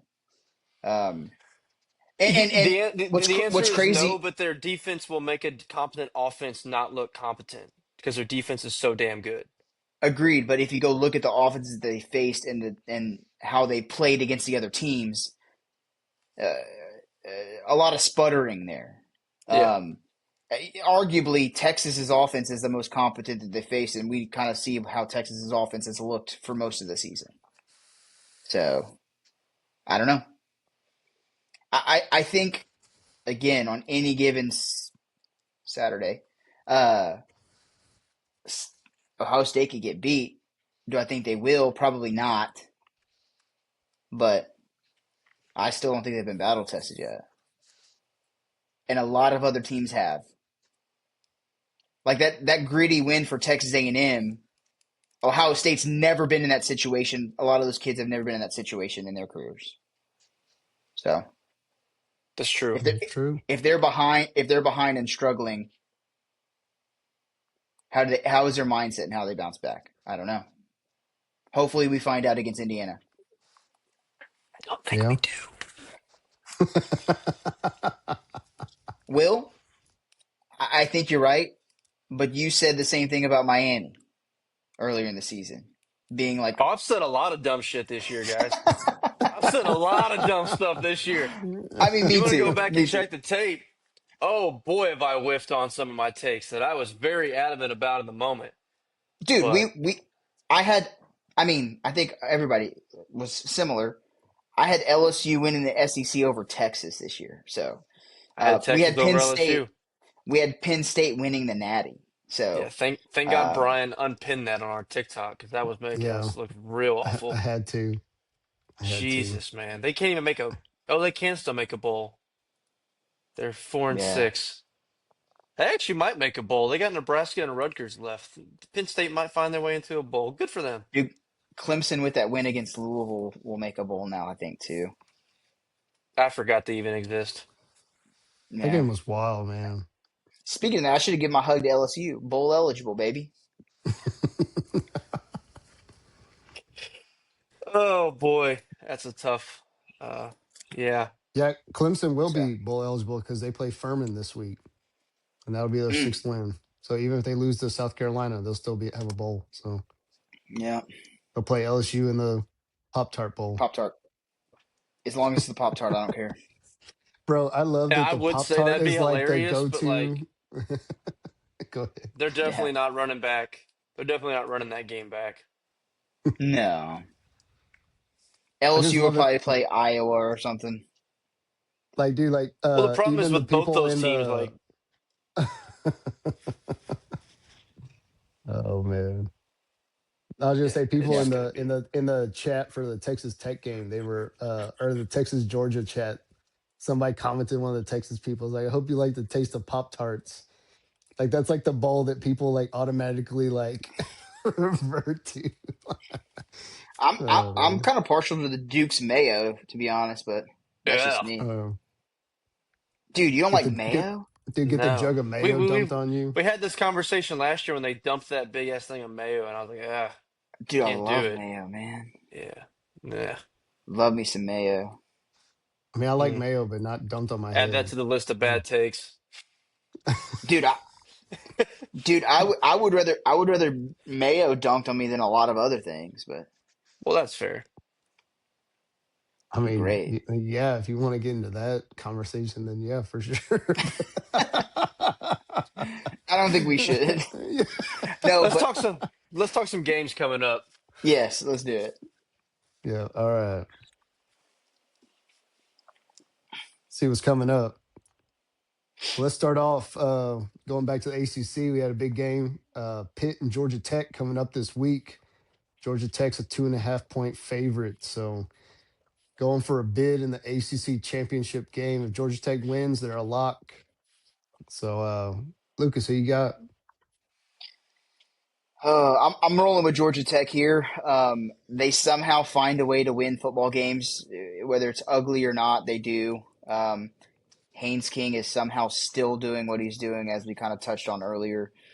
Give me Georgia Tech to punch that ticket to the ACC title game and win against Pitt. All right. Well, I'm a little conflicting here. I took Georgia Tech as my dark horse, so for the sake of my preseason, I have to take Georgia Tech here. But if that wasn't my dark horse, I'd probably take Pitt. Georgia Tech has not looked good the last 2 weeks. Lost at NC State. Should have lost at Boston College. I mean, they had no business winning that game. But they are my dark horse. They are at home. 2.5 points at home when you're 9-1 to a 7-3 team coming in is not a lot of points, guys. It's not a That's good look. is not looking good. But alas, they are my dark horse. They have a chance to win the ACC, so I can't jump off it now. And they were that'd be my only preseason pick to hit. So yeah, got to roll with them. uh, I'll take Pitt to bounce back. Yeah. So, I was kind of conflicted as well, and I know that Will and I talked about it right before the pod about Pat Narduzzi's comment prior to this week, where he said that Notre Dame could beat us 100-10, and it wouldn't matter as long as we win the last two. So I don't know if I don't think that they just wrote off the Notre Dame game. By the way they played that game, it looked like they wrote it off, but I'm sure they put a lot of effort into understanding that Georgia Tech was the big one. So I think they'll come in and kind of to the point earlier about Georgia Tech been struggling the last couple of weeks, barely snuck out a win this past weekend. So I'm gonna take Pitt to go in and take over the ACC. So we'll roll with I'll the tell you what, Pitt guys. Panthers. if they finish the season by beating Georgia Tech and beating Miami, that his take would be looked at in a lot different light. Yeah. I mean, they would still have to go in and win the ACC title game to make the playoff. But for all the clowning he's getting, justifiably so, he should be clowned for that comment. But if they go win at Georgia Tech at home against Miami, they win the ACC and make the playoff, that'd be crazy times after that comment was made. If you did not take Notre Dame minus 17.5 after those comments, that is that's just a free win there. I should have put my mortgage on that. For sure. But Yeah. yeah. Let's roll with SEC. We got Tennessee traveling down to Florida. Tennessee is currently a 3.5 point favorite. So, Will, who you got here? Ah, jeez, man. There's no way I can pick Florida. I mean, yes, I know they've had some teams on the ropes. Yes, they played well for 3 quarters against Ole Miss. They also lost 38-3 to Kentucky. So I guess in this, we're just picking. I technically could. There's no way I could put any stakes on Florida because I have no idea what team is going to show up. At least Tennessee showed a little bit more consistent stuff over the course of the season. So for that reason, I'll go Tennessee. But yuck. Mm. Lucas? Yeah. Again, you just don't know what Florida you're getting. I think this is a little bit of a rivalry game, an old-fashioned SEC East matchup here. I think talent-wise, Florida can hang with a lot of teams, as you've seen, right? The Georgia game, the Ole Miss game. They beat Texas, Texas. they hung with LSU after throwing 5 picks. Um, yeah, give me Florida. Just give me Florida. I know Tennessee's banged up on the defensive side of the ball, which again I think bodes well for Lagway. It's in It's It's at in the the swamp. swamp. Gainesville. It's in Gainesville. Yeah, since it's a home game, give me Florida to get a win here, and I would say in Tennessee's hopes, but their hopes are already gone. Yeah. I'll take Tennessee. It'll be a close one. I'm sure Tennessee's going to be looking ahead to Vanderbilt a little bit as well. So I'm sure that'll play into it. Um, but yeah, to Will's point, I mean, I can't overlook a 38-7 loss to Kentucky and think that that's a team that could find a way to string together a win. Um, so I'll take Tennessee to take that one, but I do think it'll be a pretty close matchup at the end of it. So They Yeah, do play much better at home, or they have yeah. towards the end of the season. But for sure. Let's go over the Big 12. We got BYU going down to Cincinnati. Cincinnati's on a 2 game losing streak right now. Um, Talks about BYU and their Big 12 hopes. So, Lucas, who you got in this one? Man, I don't think BYU is a good football team at all. Um, I think the way they beat TCU though is not impressive because TCU's obviously struggled, but since he's in a downward spiral, man, is Sorsby hurt? I don't know, but he looks bad. Yeah, I mean, I don't know what's going on with Sorsby, but give me Cincy just because it's at home, and I don't think BYU is that good of a football team. So I'm gonna go ahead and take the Bearcats. Well, I would have been on the same way with Lucas until what Arizona just walked in there and did. Now, Arizona's been a decent team this year, much better than we all thought preseason. Um, but something just seems off with Sorsby.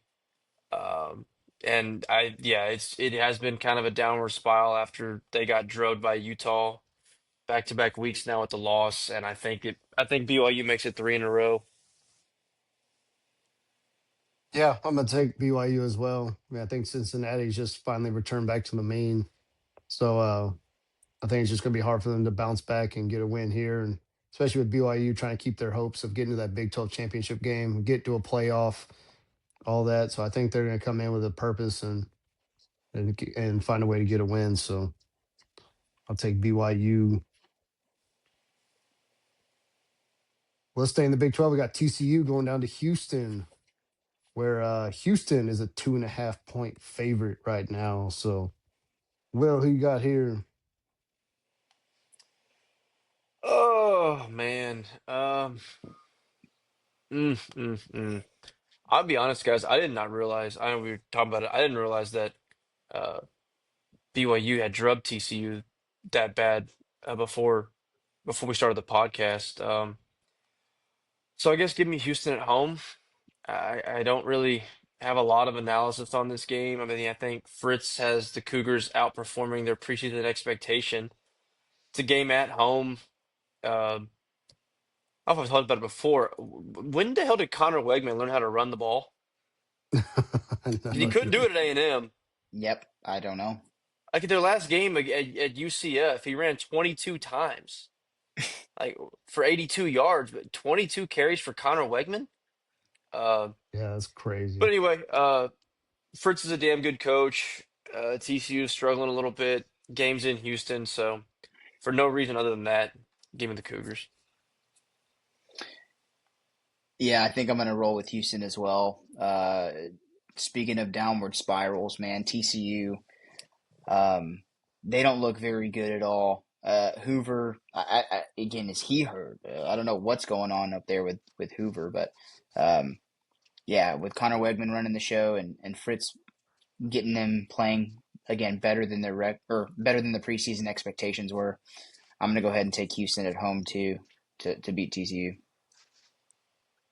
Yeah, I'm gonna take Houston as well. Houston has an outside shot, but they still have a shot at the Big 12 title at this point. So still playing hard. We've talked about Willie Fritz and all the good things they've done. So I think this would be another big win for them to keep their hopes up. So take Houston, take the dub. And then our last one, we got USC going over to Oregon. Talked about this one earlier, but a big game here. Mm.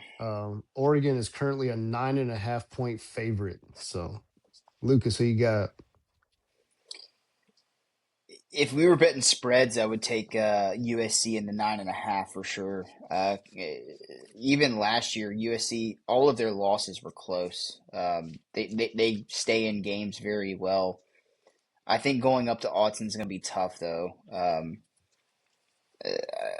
Give me Oregon to get a win, even though I hate doing that because that's my dark horse in USC. But I think going up to Oregon is a tough environment for is it Maeva and Mhm. company? But yeah, give me Oregon to get this win.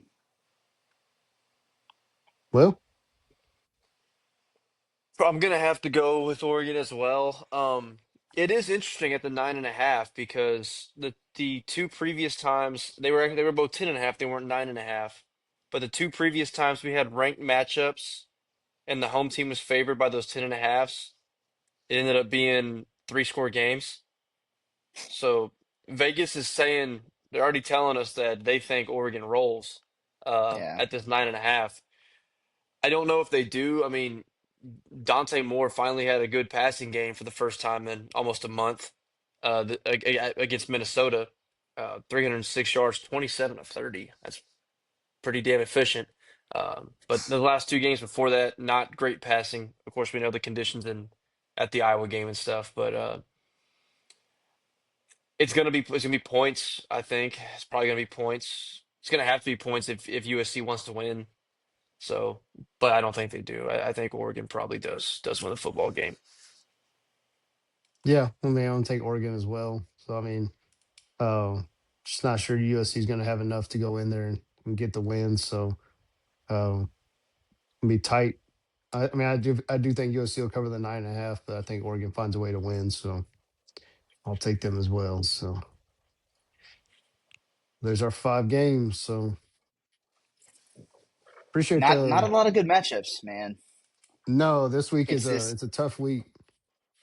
it's this Well, lull where it's a tough week because the especially the SEC is either on a bye or the majority of them are playing a non-conference cupcake.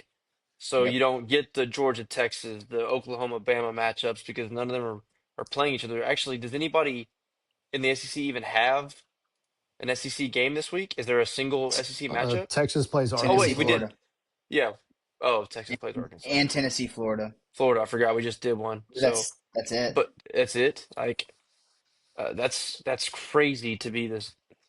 this third, second to last week of the season. But nonetheless, that is the case. So we will. Hey, but sometimes there's some games that surprise you, Yeah. and you get something comes out of thin air that you didn't see coming. We get it every year at the beginning of the season when there's what a shitty slate, and then whoa, I didn't see that coming. So If For Western sure. Kentucky beats LSU, I'm gonna be pretty upset. But I yeah, saw that that would LSU's be only what, like a 19.5 point favorite or something. Actually pretty it's yeah, up to good. because 22 and a half. I mean, I would take Western Kentucky plus the points. I, has LSU scored 30 points this season? I actually don't know if Like Y'all they put up have. y'all put up 56 against against an Southeast FCS school, Louisiana in FCS. Southeast Louisiana, Yeah, and then Southland everything. Conference's finest. Yeah, and then other than that, there's not a single game over 30. Not a single 25, one. 25 is your 25 is your highest. Yeah, That's wild. yeah. I trust me. You should watch the game if you want to see wild. I, Well, there I was another barely. game going on during the LSU Arkansas game that was a little more enticing. So I was watching that one because every time I flipped over to the LSU Arkansas game, it was just brutal to watch. Like I think even LSU's kickoff, like I think they might have had one touchback and the other ones went out of bounds. Like they can't even play like do special teams right, dude. It's bad. Like it's a bad product right now. So I mean, probably take the under and probably take Western Kentucky in the points if you're going to play anything in that game. what are your betting odds right now on Frank Wilson being the head coach at LSU next year? It's I think zero. he's dude, I don't know. Well, I I think can't say zero, but low. so and I was going to talk about this whenever we were kind of talking about the coaching carousel stuff earlier. I think there's actually a pretty good shot that he's the head coach. You know why? Because I think what's going to happen is they're going to wait and wait and wait for a big name, and those big names are going to be coaching NFL games in the playoffs. They're going to be coaching in like Lane Kiffin's going to be coaching in a playoff, and they're going to need to get something fast. And I think Frank Wilson stabilizes the recruiting class, stabilizes the roster, and I think there's a very real chance that he gets the job because of that. I'd be flabbergasted. But LSU is the LSU, biggest job on the market. I would be shocked if agreed, that happens. Shocked. agreed. But because it's the biggest job on the market, LSU's going for the biggest names available. And the biggest names available are going to be playing meaningful football. That's fair. And because the transfer portal window isn't open in the spring, they have to get a roster together for 2026 or they're going to be in big trouble. Like 2026 will just be a wash. So I can absolutely see Frank Wilson being the head coach to stabilize the program and then maybe get somebody like give him an incentive based contract. If he starts winning games, great. If he doesn't, he's gone after 1 year, and then we bridge later on. See, but But the argument to that, kicking the can down Lucas, the road. is because of the 12-team playoff, and damn sure if we get a 24-team playoff, every year the biggest names are going to be playing meaningful football or football later into the year. So it's going to be a perpetual problem moving forward, True. which is why I'm fascinated to see. I talked about it in a previous podcast. I'm fascinated to see if these lower level group of fives or even what happens with the whole lane drama. Like, what type of precedents do we see? Do guys actually leave a playoff team for a job they think is a better job in the middle I of a just playoff push? the one thing with Lane, I don't see that happening because I don't think LSU wants to get bid again with a big contract like they did with Brian Kelly. Even though, again, you talk about surefire hires. Lane Kiffin is probably one of the most surefire hires to go down to LSU and make them a better football team for sure. But you still have that chance Yeah, of it not being, and he's going to want 14 million plus. yeah. The only And argument I'll say back to that too is that I just went through that. So when A&M hired Elko, they only gave him the 7 million plus razors if you make the playoff because we got the bad Jimbo deal, and now you tried to get a decent coach that didn't have a big buyout and he had to pay more. We're not even 2 full seasons in. He's already got a raise to 11 million. So you're gonna have to for pay a guy sure, eventually, and yeah. probably if he has quick turnaround like you want, it'll be fast. You'll have to pay him soon. But again, uh, if you're talking about making one of those big hires, I wouldn't consider Mike Elko at the time when he was at Duke a crazy big hire. Like most people were like, oh, That's my A&M point. still got Yeah, that's my point. Like Elko's if still gonna. LSU was to do that, but I'm saying you want him to come in and turn your program around. So I'm not mad that I was like, oh, at the time the money makes sense. Get in Mike Elko, bring him in. He's cheaper. You're not overpaying if we don't meet expectations. But now we've already met expectations. You're gonna have to pay the guy anyway. Yes, So but Lane Kiffin wouldn't be an example of that. no, not at all. To leave Ole Miss. Lane's gonna reset the coaching market. Yes, and I don't think LSU's willing to do that. Well, hell, they can't pay Brian Kelly right now. They're trying to make up ways to not have to pay him. So That's an interesting conversation that we don't have time for. So I thought that was going On to be like your the hype back, today, actually. who Brian Kelly or LSU? Just the whole situation. Just Well, yeah. Um, there's a lot of politicking going on in that situation, is what it well, is. the governor's running the school, so or at least the Well, football program. not just that. LSU's trying to wiggle their way out of money, which there's a strong case that they can, and like they see that as an opportunity to not pay as much because they still have to run a football program. Again, LSU doesn't have the money that Texas A&M or Texas does. Like 54 million to LSU is a lot. A&M, they could go write it. They can talk to their boosters and go write that check tomorrow. At LSU, that's not the case. So the difference between 54 and 30 million is a lot. But It's a season's yeah, roster. I mean, absolutely, that's exactly right. And so yeah, there's a lot of semantics going on, but yeah, we'll see how that all plays out. Um, but back to the LSU job. I mean, earlier this week, Nick Saban was a betting favorite to land the LSU Yeah, job. Like with that's Vegas, I don't think it's happening. But I think if LSU pays him an exorbitant amount of money to come in for a few years just to stabilize the program, I mean, could be an option, but I don't see it happening for sure. But Vegas, for a while there, he was the betting favorite, which is wild. Yeah, we'll see. you just wonder how far, Hopefully soon. how much you'd get out of him anyway, because he's what 70. He's in that. He's at least 70, 71. 74, I think.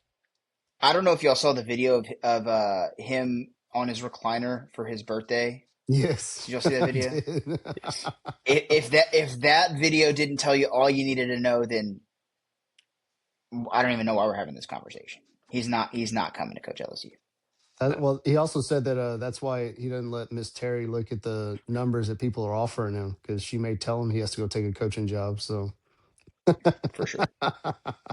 But I don't think Nick Saban's living off of Social Security right now either. So no. That's a pretty safe bet. yeah, Well, let's end this before we get on to another tyrant and go over our 2 hours. So, yeah, that's a good deal. we appreciate everybody watching. Continue to like, subscribe, share, tell your friends, tell your family. Keep watching our TikToks. Always good content, whether people say it is or not. We always get plenty of comments, that's for sure. So keep checking that Hmm. out. And until next time, we'll see you next week. So yeah.